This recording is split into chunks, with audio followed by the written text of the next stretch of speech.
Diets and workouts, you've done the work, so why can't you get to your goal weight? That's because up to 70% of your weight is predetermined by your genetics. So while you've been told that it's all about your willpower, you're actually fighting your biology. Don't do it alone. Found's Doctor Design program uses medication as part of a treatment plan that targets your body's unique biological needs, so that your body works with you and not against you. Take the quiz at joinfound.com to see if Found's weight loss program is right for you.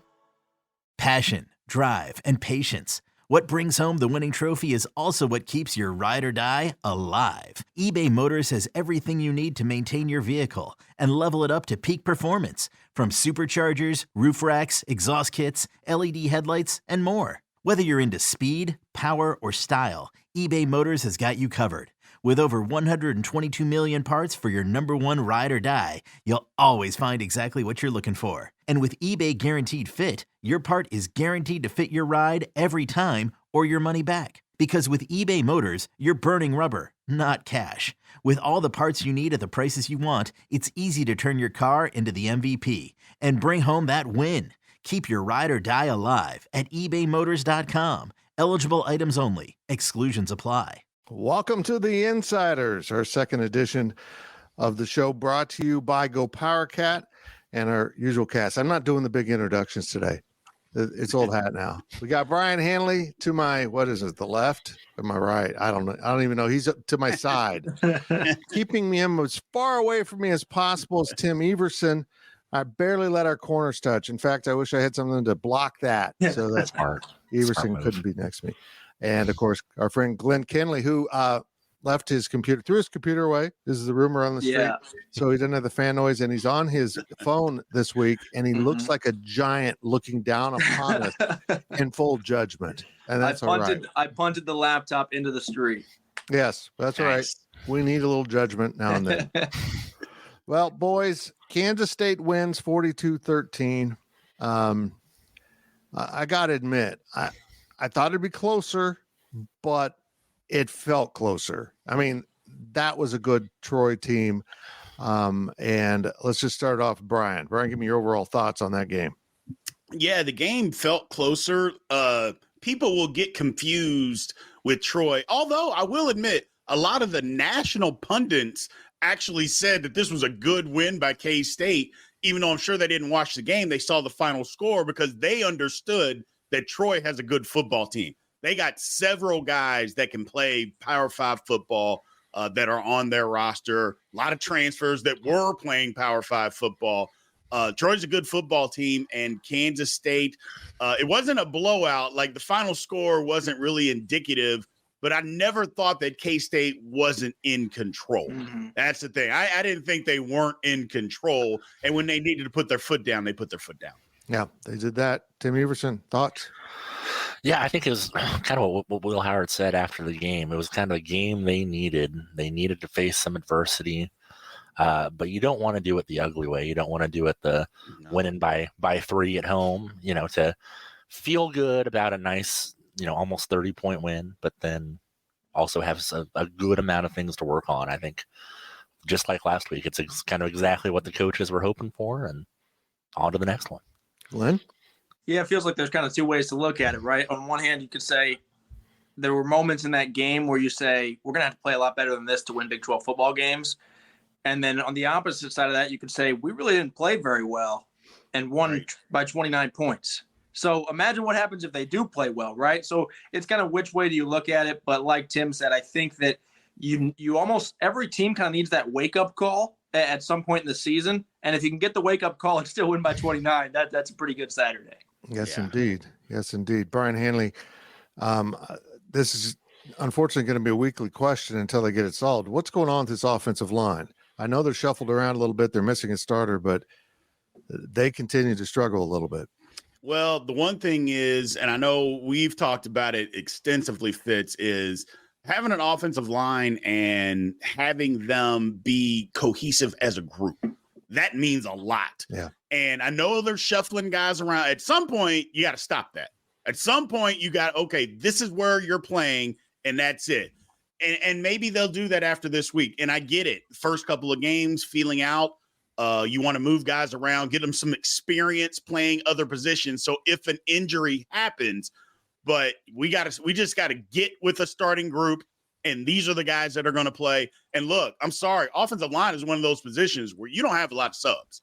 You're not subbing guys in and out on the offensive line. That's not how a good offensive line works. You might have a guy miss a series, maybe, but that's usually not how offensive line works. So feeling out process right now, I'm going to give him another pass, but this week it's time to put up or shut up, because you're right. It wasn't a great look out there this week. Yes, indeed. They struggled at times, but to give them due credit, Tim, that Troy defense was good. I mean, they were athletic, they were physical, they were flying around. I just didn't expect K-State to have that level of trouble running the ball. Yeah, it was weird. I know people.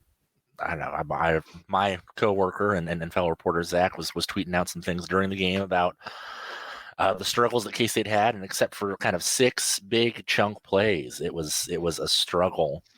I think if you took those 6 out, they were averaging like around 2 yards a carry, which for K-State you just can't have that, because that's kind of the foundation that the offense is built on. Get 4 or 5 yards on first down and then kind of figure it out. But I mean, they still found a way to work it out. But Troy, their line, I think it's good that they've seen that now, because they're gonna be comparable, I think, to a lot of the teams that K-State is gonna have to face now. There's some dudes on there. Yep. Yeah, they had some guy. One thing that I noticed though is the first 10 snaps of the football game, Troy had 7 guys at the line of scrimmage and they blitzed. So they were taking the run away from K-State and say, you're not going to run this football. Now, we can say the offensive line should have still blocked guys, but if they're bringing more than what you can block, somebody's free. And the difference is Troy, those guys were making the tackle.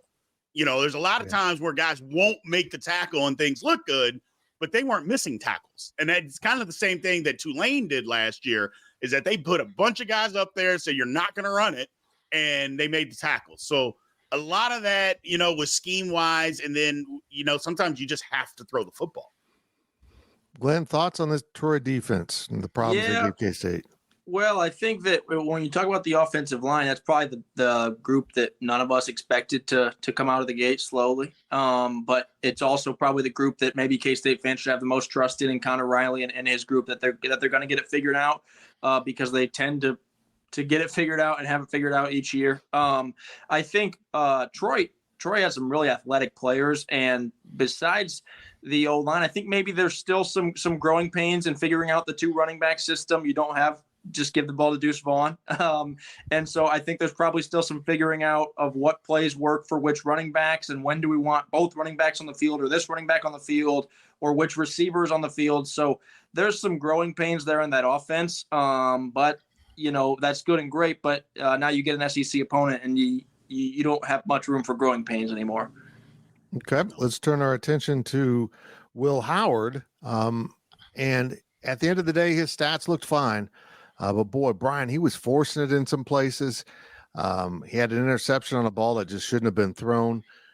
He wasn't really progressing through his reads, and he admitted to all of that in the post-game press conference. He said, it wasn't my best performance. I was forcing things.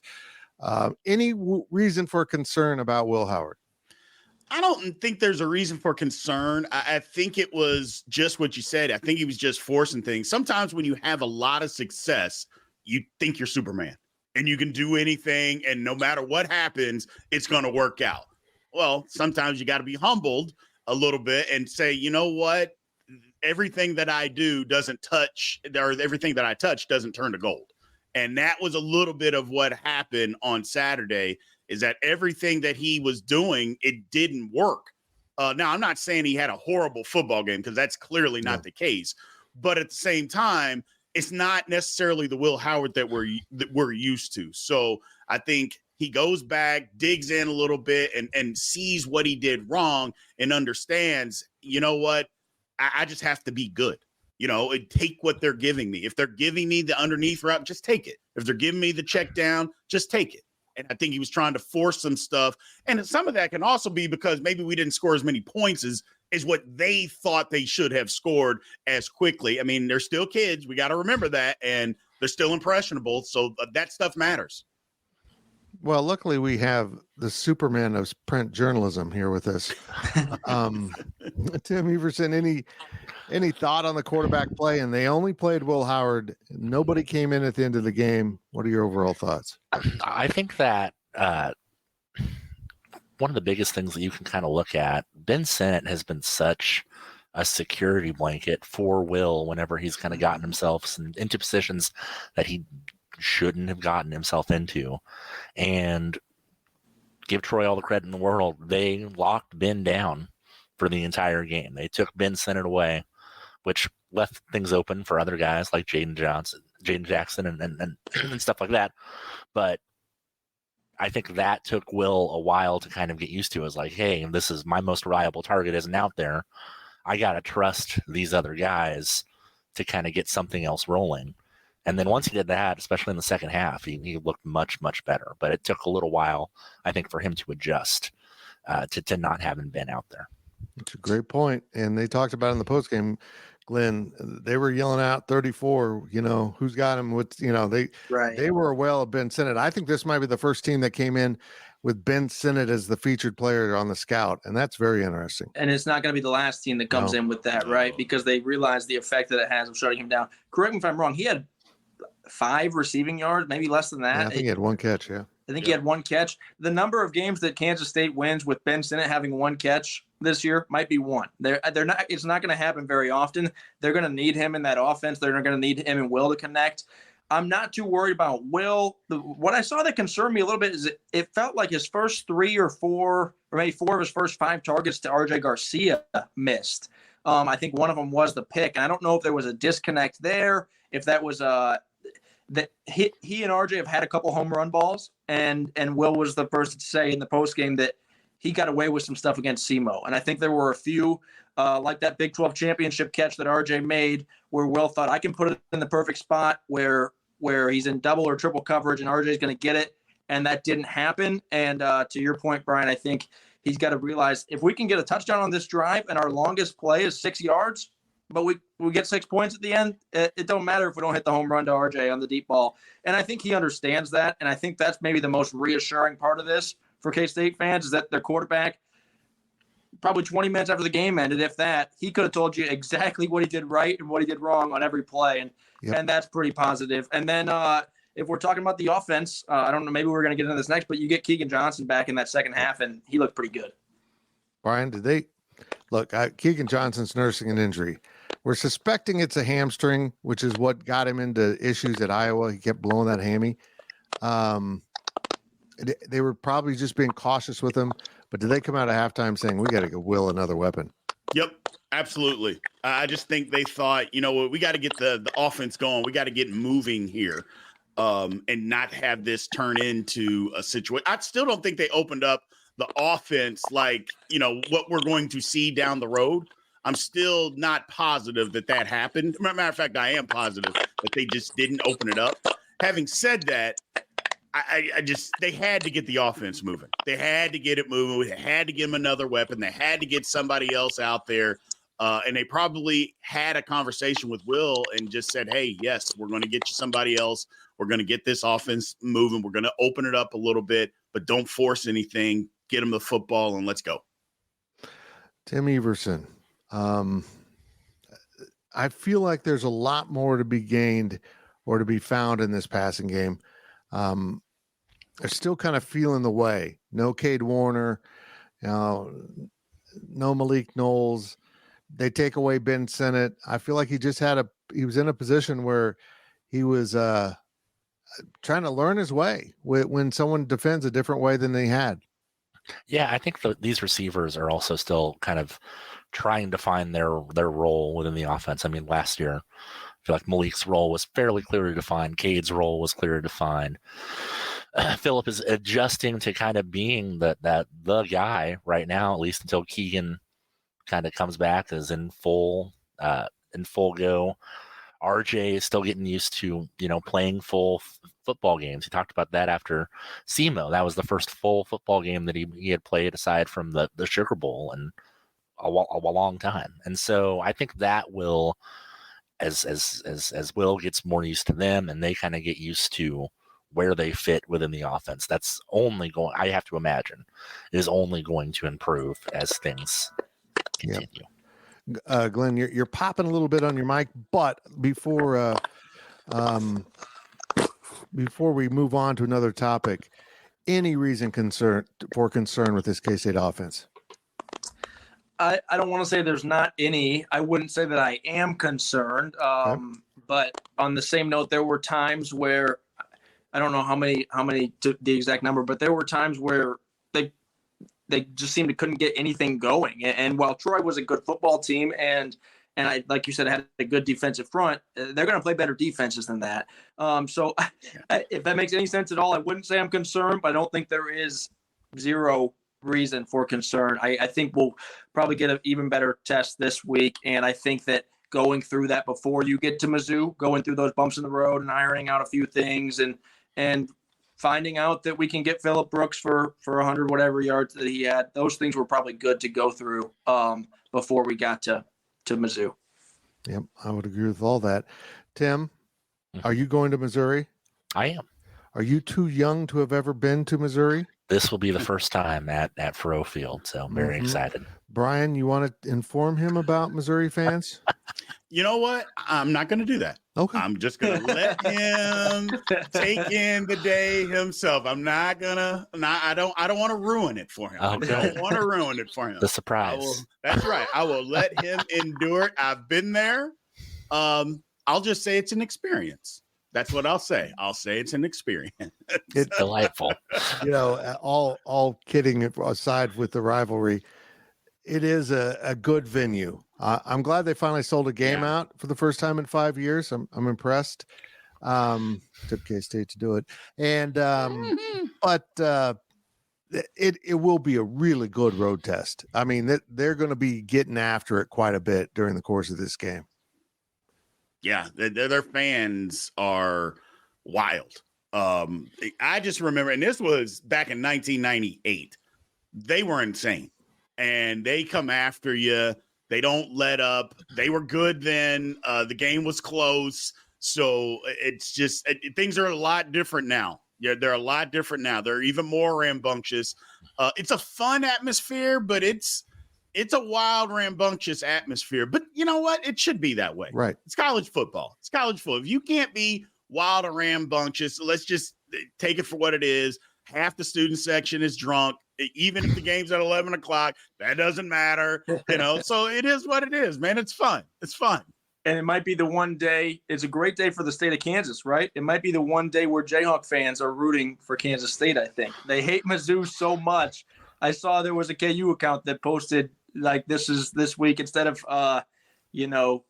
KU hate week, K-State hate week, this was K-State love week because they want Mizzou to lose so bad. So everybody in Kansas can unite for this 1 week as they go play Mizzou. This game kind of scares me because it makes sense for Kansas State to go in there and win by a touchdown or two. I think K-State just didn't look great and still won by 29 or whatever it was. Mizzou looked really bad against a not great opponent. So it makes all the sense for K-State to go in there and take it to them. And that's why it scares me. It's because sports don't make sense. Whenever everything points to one way, things go the opposite way. You got it. Tim, comparative scoring will get you into trouble. K-State handled a really good Troy team. Missouri struggled at times with Middle Tennessee State. It doesn't mean a damn thing, does it? No, and with the talent that they have at receiver and with a secondary that's still kind of piecing itself together. They looked pretty good last week, but there were still, they had some trouble with some taller, lankier guys that can make big plays, and Mizzou has a couple of those that are difference makers.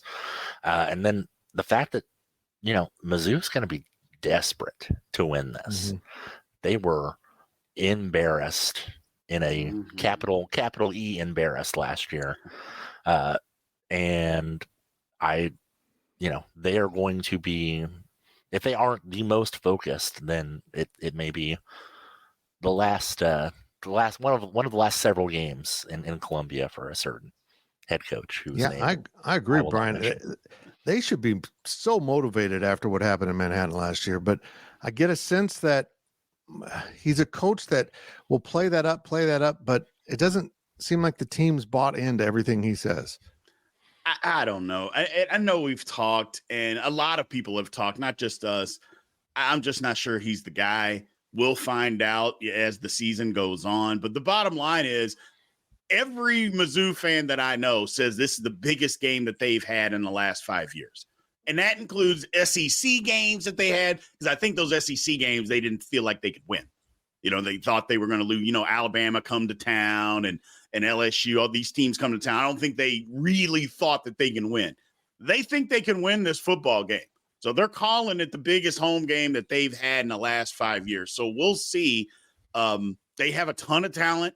But you're right, Fitz. I'm just not sure the team is just all the way bought in, which is crazy to me because they keep going to Mizzou.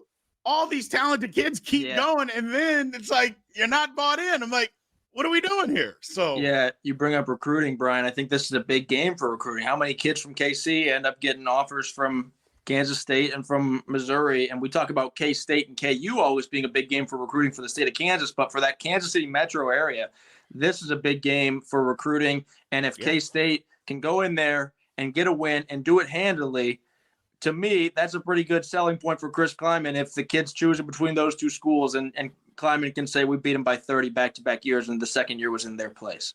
Yeah, I also think it's notable that I don't think these staffs like each other very much. Nope. No. That part I know. No, they don't.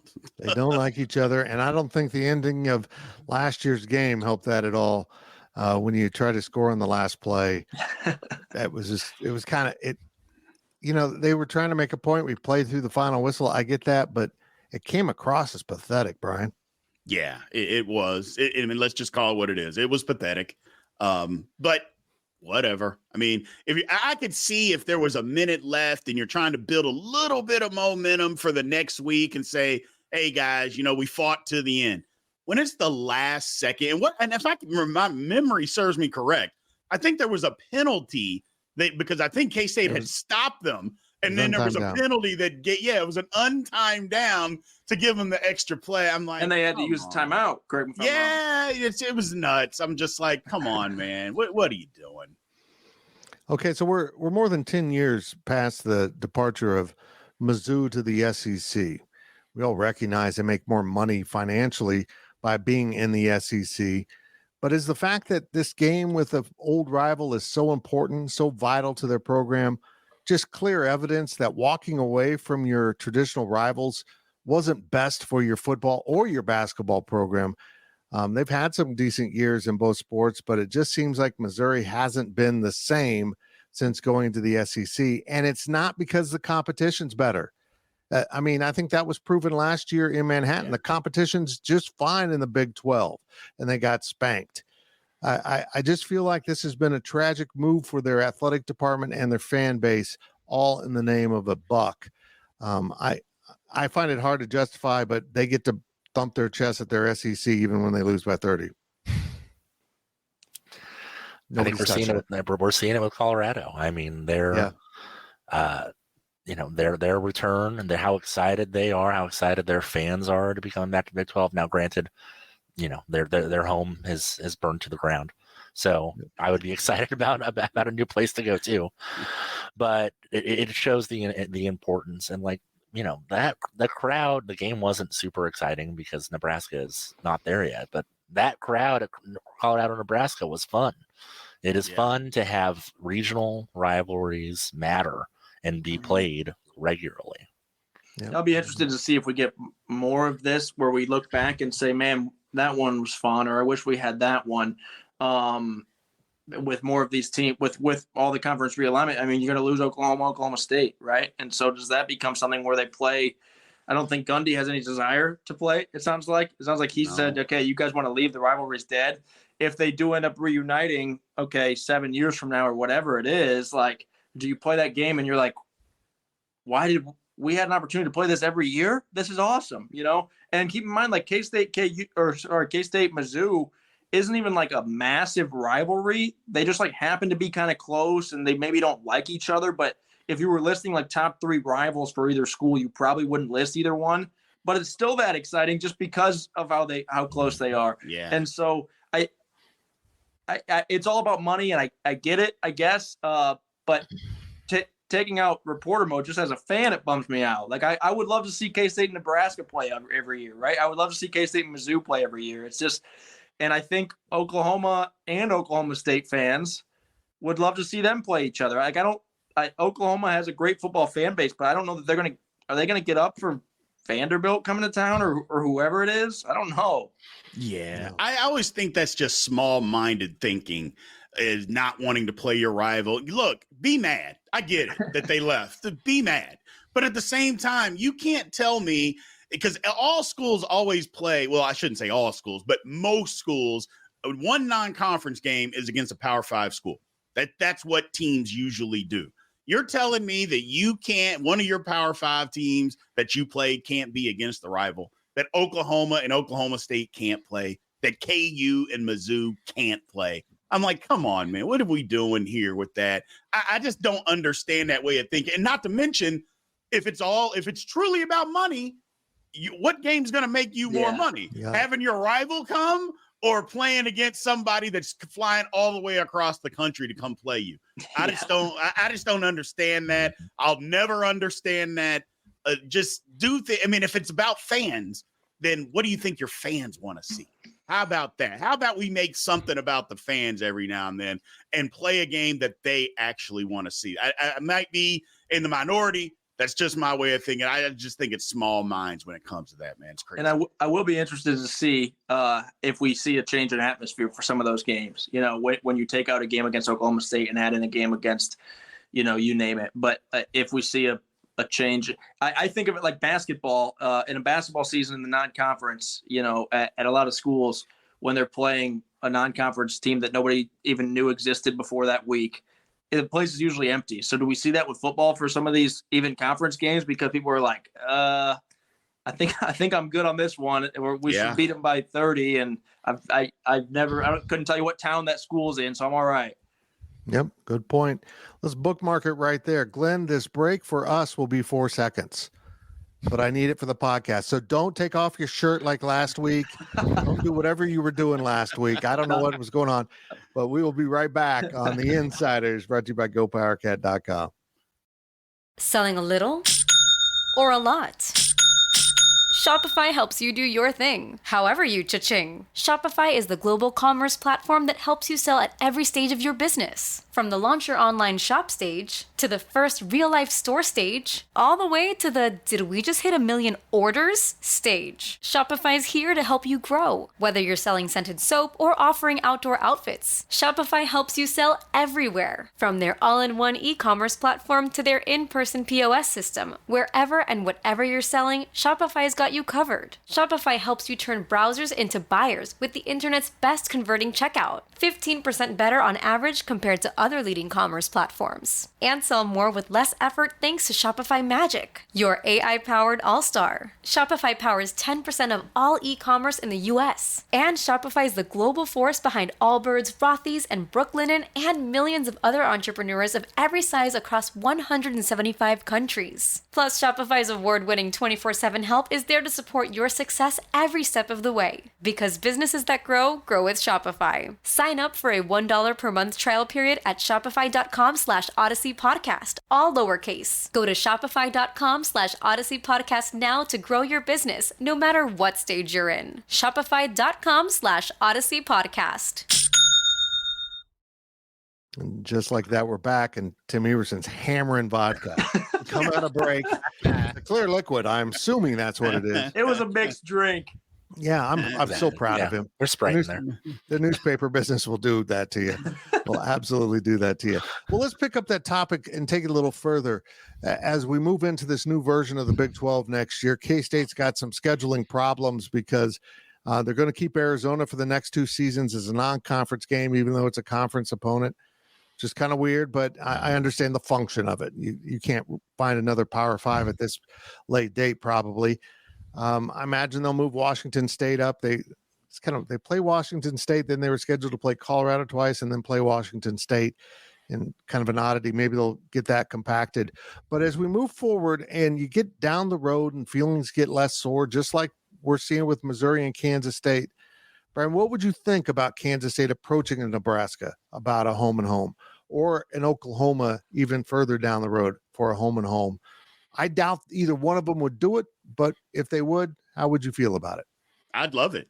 I would absolutely love it. I mean, K-State and Nebraska. I mean, when I first went to K-State, that was, now granted, we hadn't beaten them in forever, but that was the game that everybody pointed to. They wanted to go. People enjoyed driving to Nebraska to go, right, even though they sat you all the way up in the clouds. But that was the game that they enjoyed driving to go, because number one, you could drive and go. It wasn't, 5, 6, 7 hours to drive to go to.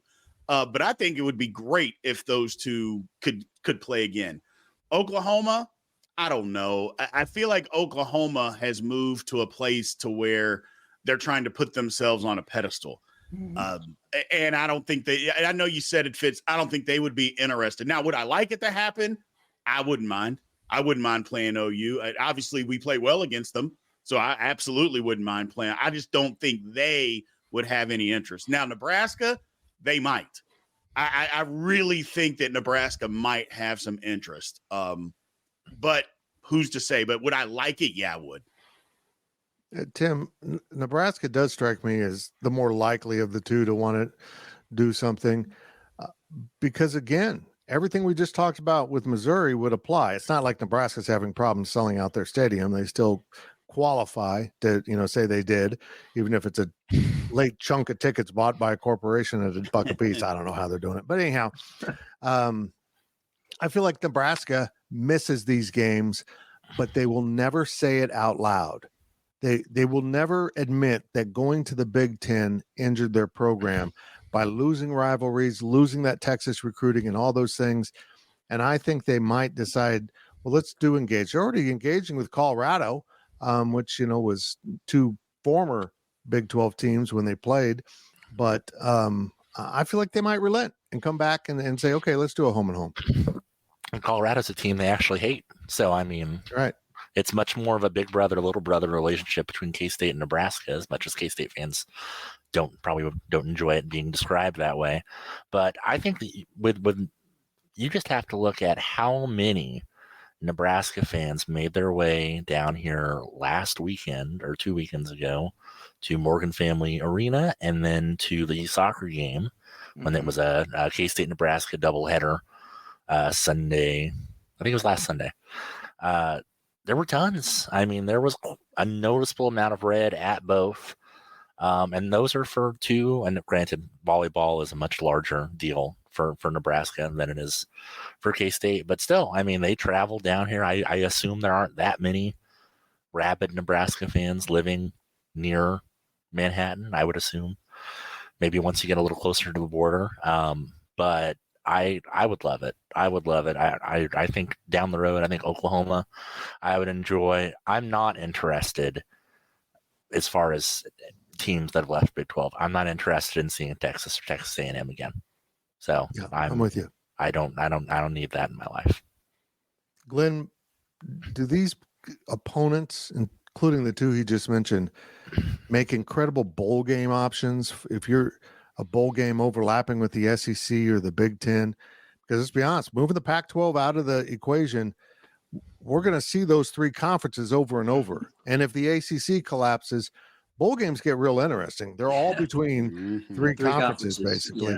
Yeah. But those seem like ideal bowl games. I mean, how fired up would fans be if they caught an Oklahoma, Nebraska, even an A&M in a bowl game? Well, we have done that before in the past, but it's still very cool. No, it would be fun for sure. Specifically with Nebraska, I mean, the fans get up for that, right?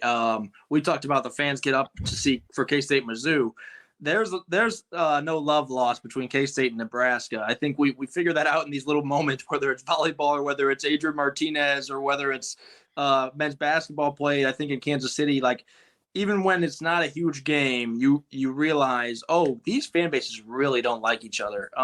And I think when there's some regionality, or when I mean, you're going to have some exciting matchups, and maybe it is in bowl games where you have a school like, an Oklahoma State or a K-State that plays one of these schools that decides to leave their conference. And if that's a post-game scenario, that makes it all the more fun, probably. Circling back a little bit, that I don't know that the Oklahoma – I think it'd be fun for K-State to play Oklahoma, whether that's a home and home or whatever. I don't think the Sooners would have any desire because they haven't fared very well in those matchups recently, one. And two, I think they would probably see it as a lose-lose. If they win that game, nobody probably gives them as much credit as they should because they say the SEC looks at it and says, oh, it's not an SEC win. And if they lose that game, then it's just a non-conference loss. So they wouldn't want to do that. But I think maybe Chris Kleiman would vote for it because he's been pretty good against them. One thing K-State is doing is playing Nebraska in basketball. And they just released, before we went live, the non-conference schedule. I spent about 32 seconds on this graphic, so let's enjoy it here. I literally copied K-State's graphic and put the insiders here to fill the screen. That's how much work I put into it. That's lovely. I know. I didn't even center it. That's how much I was rushing. Let's look at this. And I love it. Emporia State is the exhibition. They play USC. It's got a Hall of Fame series. I didn't even know it had an official name. That'll be out in Las Vegas. Brien Hanley, I've sacrificed to go cover that game. I know. I'm going to take care of that. And Ryan Gilbert's going to go with me to make sure I don't get lost. So I can find it. Yeah. Some of those non-conference games that you got to play. Then they play Providence in the tournament down in the Bahamas this year. Then either Georgia or Miami in the next round, Central Arkansas or Roberts, North Alabama. You understand those games. Then they get Villanova coming in. They go to LSU. Then they play Nebraska. They take on Wichita State and Kansas City. And then they have a rather kind of odd January 2nd game with Chicago State, which usually that time of year is reserved for Big 12 hoops, but going to sneak one more in after the new year. And what a way to start the new year. Yeah.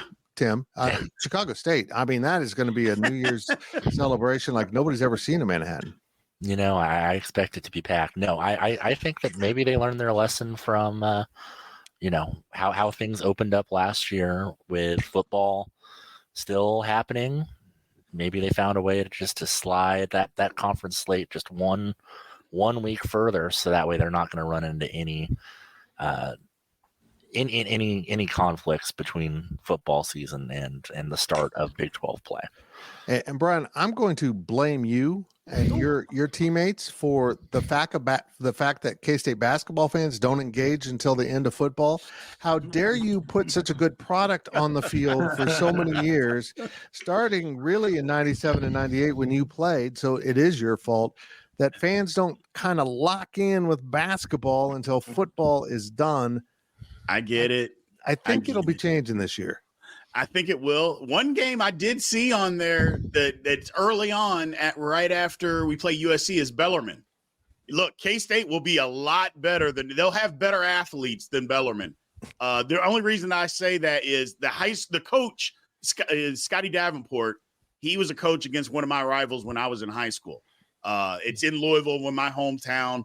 They're a pretty good team. It'll be an offense that passes the ball 16 times before they shoot.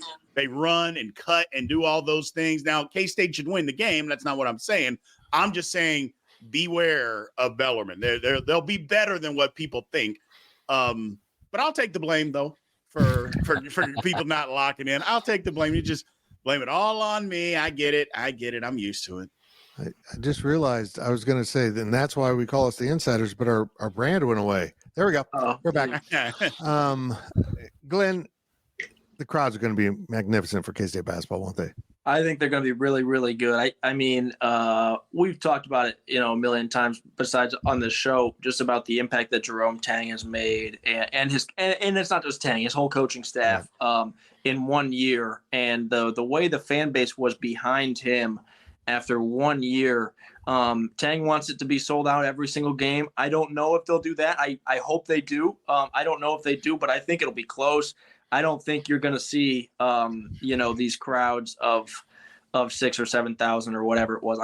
don't quote me on that. I don't know what they were at the low point last year or the year before, but I think it's going to be packed. I think you're certainly going to see a lot more sellouts than we have in a long time, and a lot of that might depend on if they're winning basketball games. I think it'll be packed early, and if they compete, and they're in the top half of the Big 12 and they're going to get an NCAA tournament bid, it's going to be packed all year long.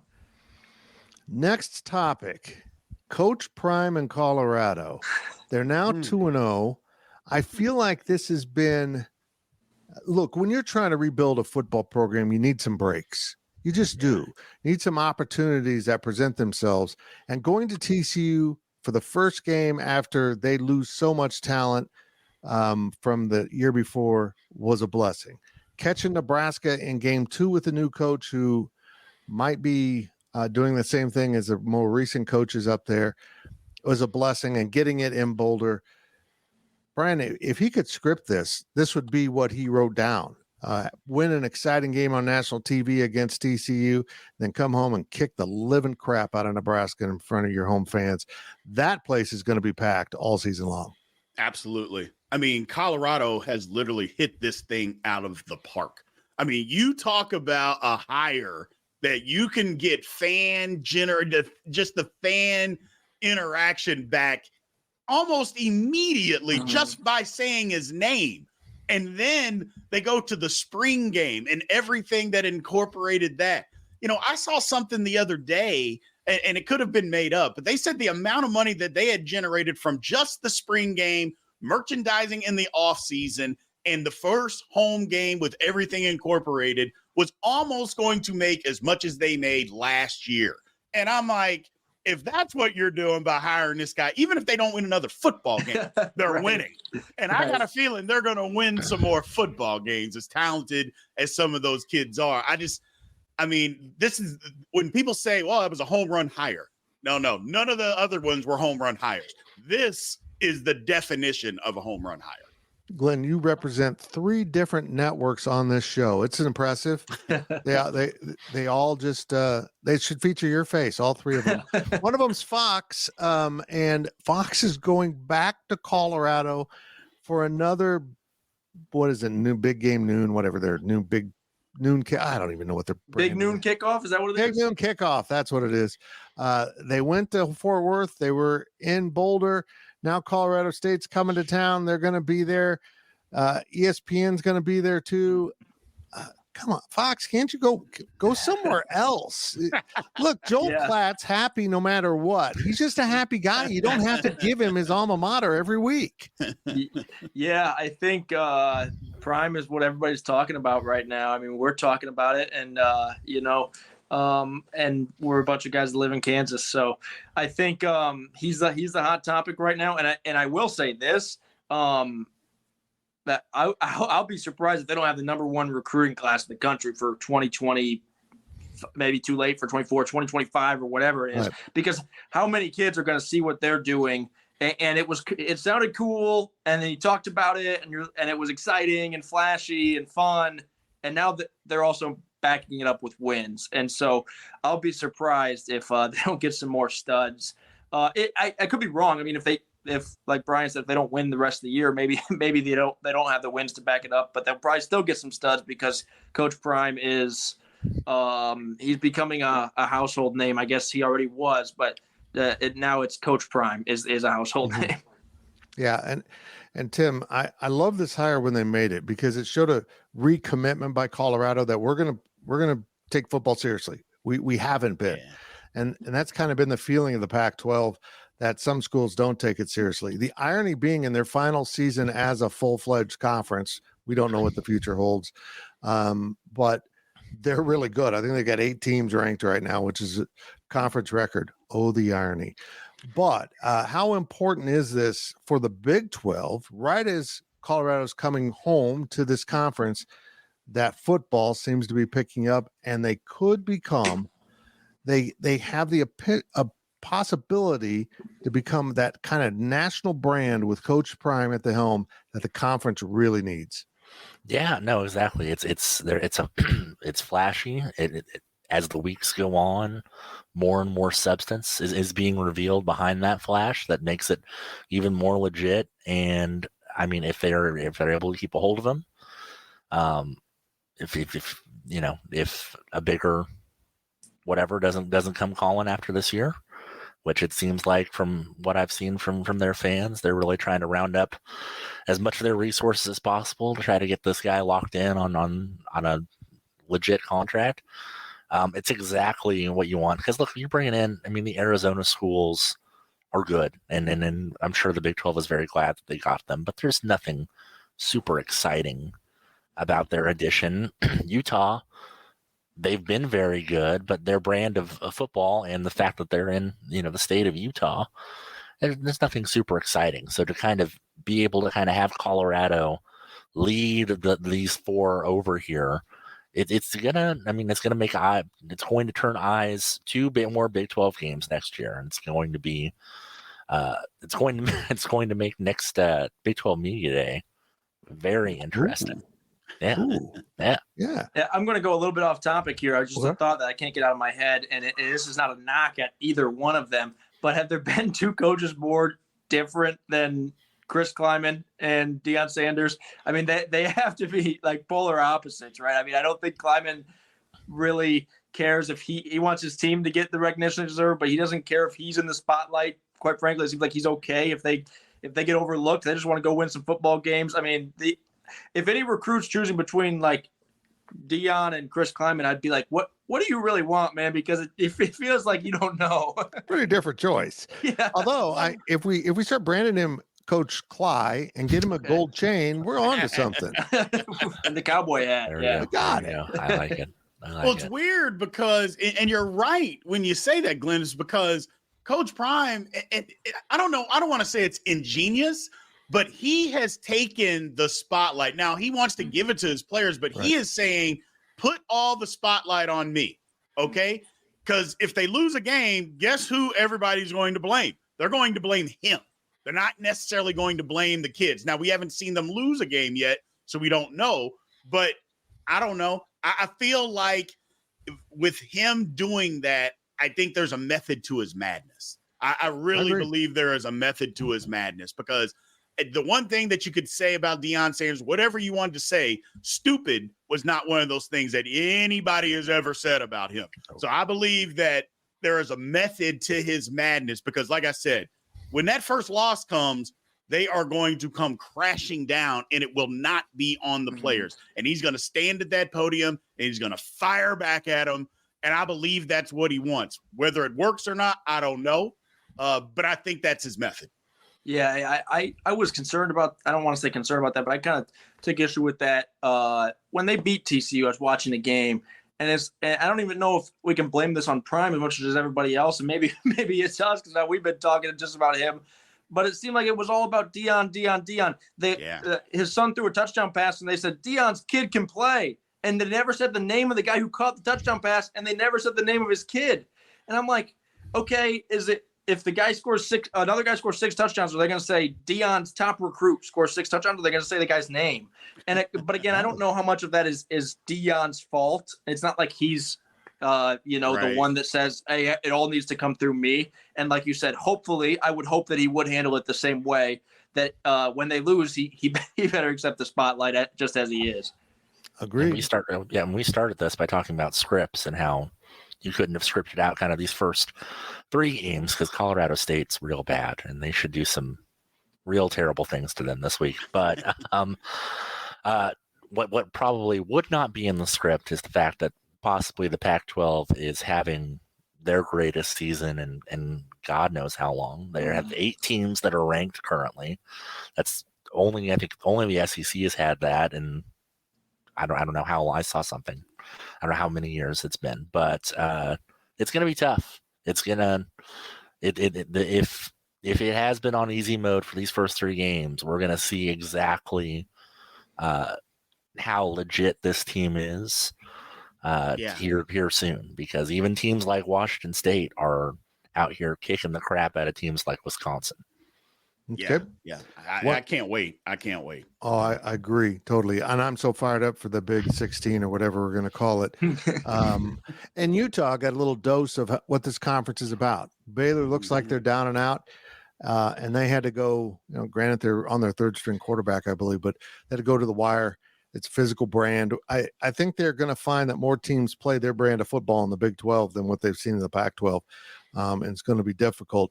But before we wrap this up, we got to talk about the health of the overall conference because, guys, there's some bad teams right now, which hasn't been what the Big 12 is about. I think Oklahoma State's bad. Iowa State's bad. Baylor's bad. I mean, they've just got some uncharacteristically programs that are struggling right now. And all three of those programs have recently been in Big 12 championships. So that's frustrating. On the other end is Texas. Brien, how big was that win for the conference, for Texas? What's it say about Alabama? Just give me your thoughts. Well, the one thing is Texas is really, really good. And as you watch the football game unfold, the thing that I never thought that I would say is Texas whipped Alabama on the line of scrimmage. Just physically whipped them. Absolutely. And their offensive and defensive line whipped Alabama's. And I don't care what anybody said. They were after Alabama's quarterback. That offensive line couldn't stop them. They couldn't run the ball. That was another thing. I thought Alabama was going to just line up and run it down their throat. No, they didn't do that.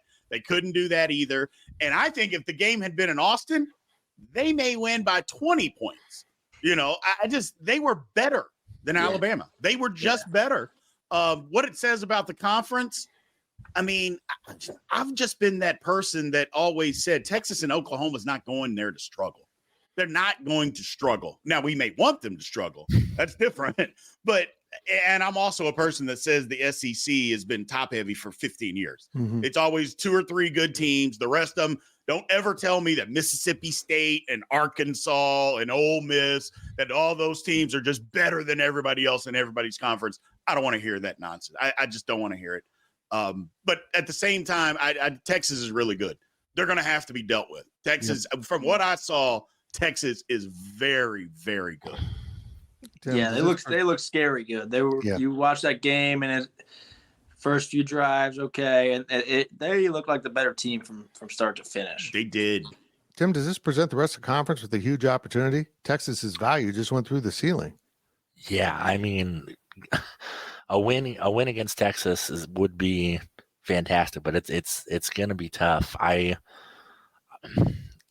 wonder what the national perception, if it matters, if they aren't dealt with, if they make it all the way to Dallas here at the end of the year, win the Big 12 title, and then leave the conference. Does that damage things? Is that, the whole Brett Yormark hype train? Does that kind of put a little stop in the? I don't know. I agree. It's not great. It's not the situation that you want for Texas to finally have it figured out right when you're trying to get him out, to get him out the door.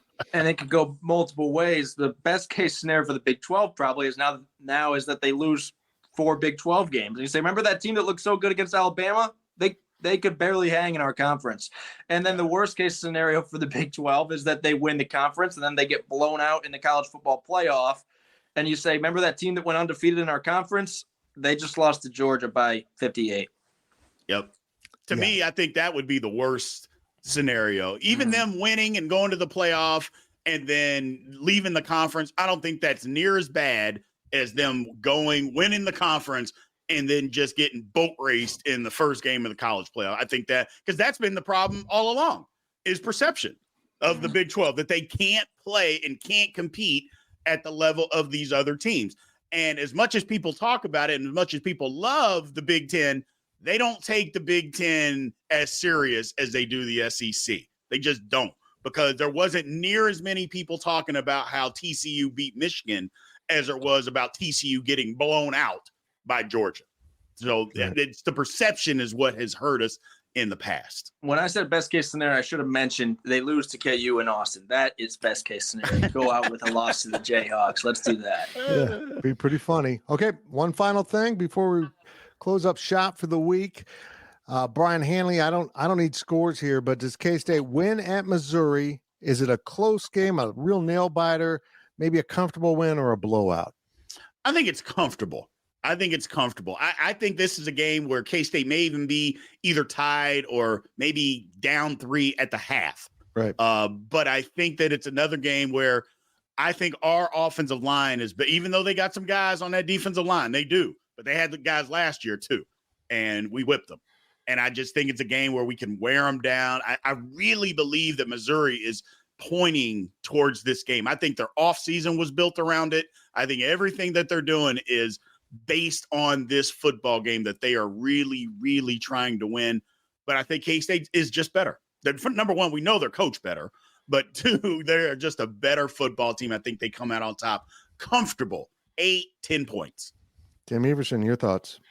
Yeah, I'm in the same place. I think that it may look a lot like what last week looked like, except maybe not as much of a pull away late. Although, I mean, this is a team that has shown, Missouri, that if things go bad, they are not above quitting. Absolutely. They are not above throwing interceptions on 3 straight possessions. Absolutely. And that kid is still starting games for him. It's a real miracle. But no, I think it should be a win. I'm in between comfortable and close, but I would lean toward comfortable. Glenn? I'll go a different way here. I think that I think they're going to sweat this one out, and I'm not going to say Kansas State's going to lose the game because I do think they're the better team. But like I said earlier, it makes too much sense for K-State to go in there and win comfortably. Football never makes sense, man. So that can't happen. But no, I think it's going to be really, really a good game, and I think that K-State made some mistakes against in week 1 against SEMO, and really it didn't matter. They made some mistakes against Troy, and it mattered a little bit.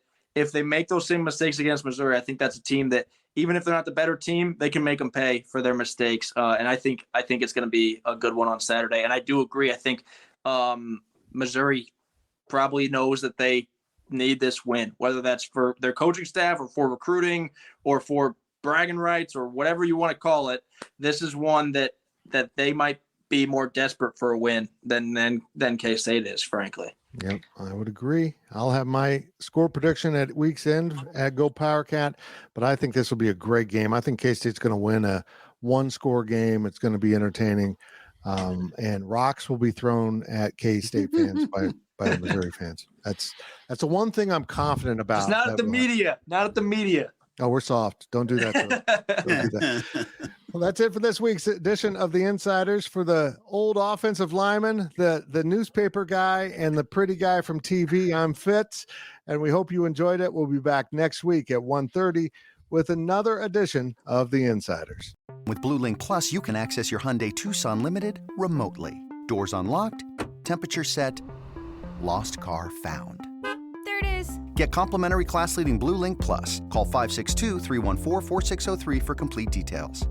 The calendar has flipped, which means it's time to join us on Fantasy Baseball Today, part of the CBS Sports Podcast Network. Join Scott White, Chris Towers, and me, Frank Stanfield, 3 times per week in January to kick off our 2024 Fantasy Baseball Prep. We're talking rankings, strategy, tiers, prospects, mock drafts, and everything in between. Make sure to download and follow on Apple Podcasts, Spotify, the Odyssey app, and everywhere else podcasts are found.